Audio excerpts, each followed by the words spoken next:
The year is 1503. Leonardo da Vinci sits in his workshop frantically sketching what looks like complete madness. A machine with rotating blades that could somehow lift a man into the sky. His assistants think he's lost his mind. The helicopter. 500 years too early. Da Vinci had everything. He had the vision, the engineering genius, and even detailed blueprints. But the world wasn't ready. The materials didn't exist. The engineering knowledge wasn't there. The season was wrong. And that is the first thing most people get wrong about timing in life. Da Vinci made a mistake that wasn't really a mistake at all. He understood something most people never figure out, that there are seasons to everything. But he also understood that you don't just sit around waiting for the right season to arrive.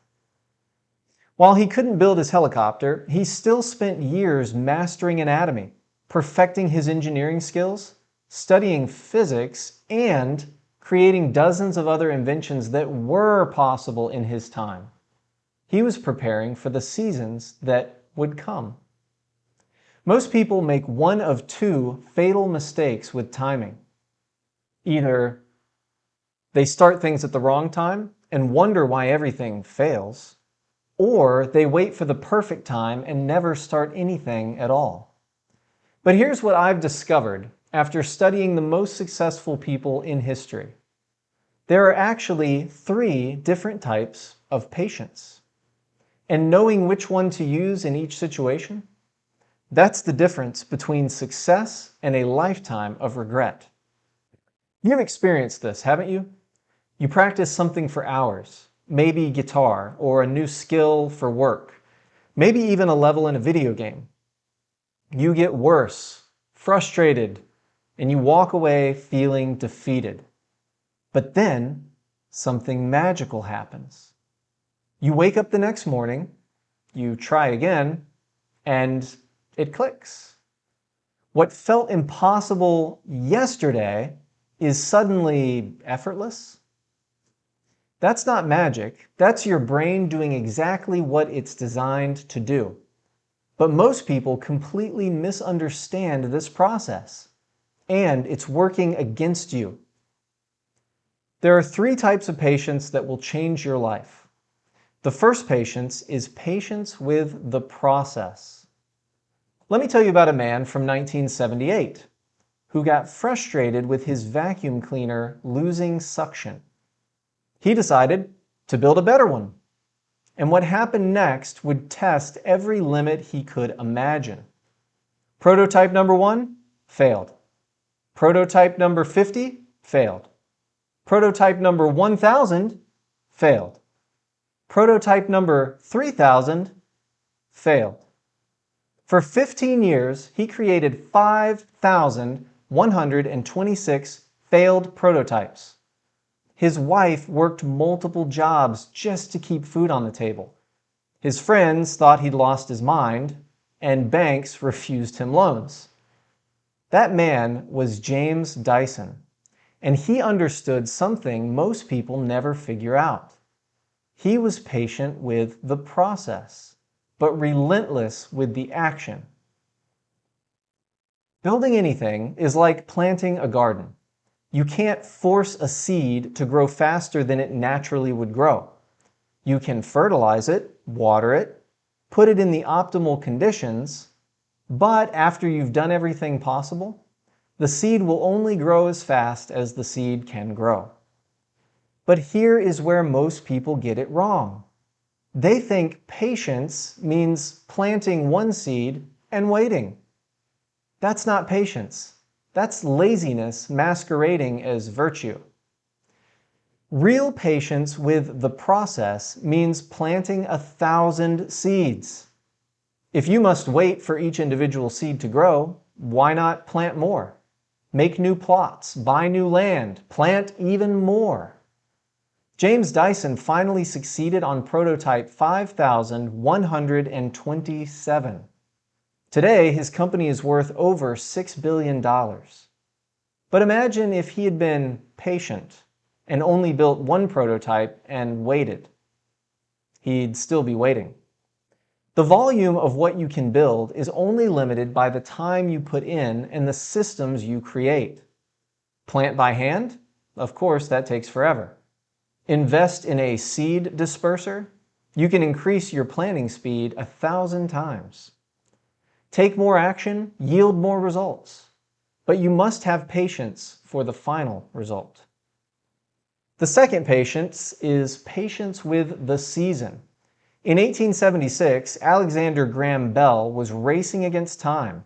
He knew that other inventors were working on the same problem he was: how to transmit voice over wire. On February 14, 1876, he filed his patent for the telephone just 1 hour before his competitor, Elisha Gray, filed a similar patent. Hours! That's how close Bell came to being a name no one remembered. But Bell didn't just randomly choose that day or that season. He had been watching, waiting, preparing. The infrastructure was ready. Telegraph lines existed. The materials were available: copper wire, basic electrical components. The market was primed. People understood the value now of long-distance communication. Unlike Da Vinci's helicopter, Bell's telephone was like planting a crop in spring. It's generally a bad idea to plant in the middle of winter. The cold soil and lack of moisture create impossible conditions for growth. Nature follows seasons. Seeds drop, they rest on the forest floor, they germinate when conditions are favorable, and they flower when the time is right. Sometimes it's better to sit on your hands until early spring rather than plant 100 gardens in winter and watch them all die. Think about the dot-com boom of the late 90s. Thousands of companies raised millions of dollars with business plans that made no sense. They were planting in winter, before the infrastructure could support the ideas. When the crash came in 2000, most of these ideas died with their companies. But companies like Amazon and Google, they were patient with the season. They survived the winter and thrived when spring came. They thrived when the season was right. How do you know what season you're in? Well, look around. Is everyone trying to do what you're doing? That might be winter, oversaturated and hostile.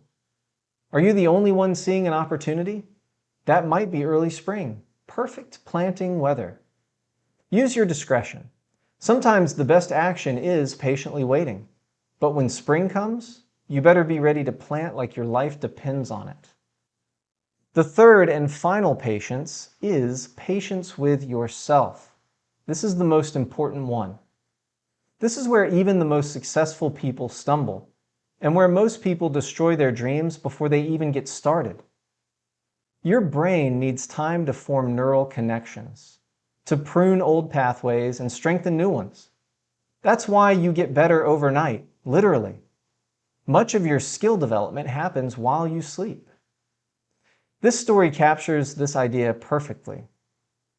In 1962, a college dropout named Richard Branson started a small magazine from his basement. He had dyslexia, struggled with reading, and had no business experience. For years, he barely made ends meet. His friends told him, "Get a real job." But he was patient with his own learning curve, and he knew he was developing skills he couldn't even name yet. Today, Virgin Group is worth over $5 billion, but it took decades of patient self-development. Or consider this. In 1955, a 52-year-old man was living on Social Security, trying to franchise his chicken recipe. He was rejected 1,009 times. 1,009 times! Can you imagine the patience that required? Not with the process, and not with the season, but with himself? He could have given up at rejection 100, or 500, or 1,000. Instead, he kept believing in his own ability to improve, to learn, and to get better at pitching his idea. Colonel Sanders finally got his yes on attempt 1010, and KFC now operates in over 150 countries. Sanders was patient with both the process and himself. Here's what ties it all together. Everything grows in fractals. Your individual practice sessions cycle between struggle and breakthrough. Your career cycles between learning phases and earning phases. And the economy cycles between recession and growth. Technology cycles between innovation and adoption. Da Vinci understood this intuitively. He knew his helicopter was ahead of its time, so instead of abandoning invention altogether, he just worked on what was possible. Art, engineering, anatomy. He was building his skills for future seasons and future generations. If the Wright brothers had tried to invent the airplane in Da Vinci's time, they would have failed too. But because they came along when the materials, knowledge, and market conditions were right, they succeeded. The secret is knowing which type of patience you need in each moment. And how do you apply this today? To be patient with the process, take massive action, but don't expect immediate results. If you're building a business, launch 10 products, not one. Get feedback, iterate, and always be adapting. If you're learning a skill, practice daily, but don't expect to be a master in a month. To be patient with the season, study your environment. Is this the right time for your idea? If everyone is doing it, maybe you should wait and be on the next wave of those who have improved upon the first group's idea. If no one sees the opportunity you see, maybe it's perfect timing, or maybe you're too early. Finally, to be patient with yourself. This is the hardest one. You will not be an expert the first time you try something. Your brain needs cycles of practice and rest to build new neural pathways. Embrace the struggle. It's not a bug, it's a feature. Da Vinci never saw his helicopter fly, but his failed design became the foundation for every helicopter that came after. He understood that being early isn't the same as being wrong. Don't make the mistake of confusing patience with an excuse to not act. Figure out which season you're in, know your environment, take massive action where action is needed, but also know when to let things progress on their own. The difference between people who achieve their dreams and those who don't isn't talent, luck, or connection, although those things certainly play a role. It's understanding the 3 types of patience and knowing exactly when to practice each one. Your dreams are waiting. The question is, are you patient enough to make them reality? If you got value out of this, please like and subscribe. Tell me which type of patience you need most in the comments below. And check out this video below that you don't need patience for. How to change anything in your life overnight without gimmicks or life hacks. Thanks so much for watching. Go and be great.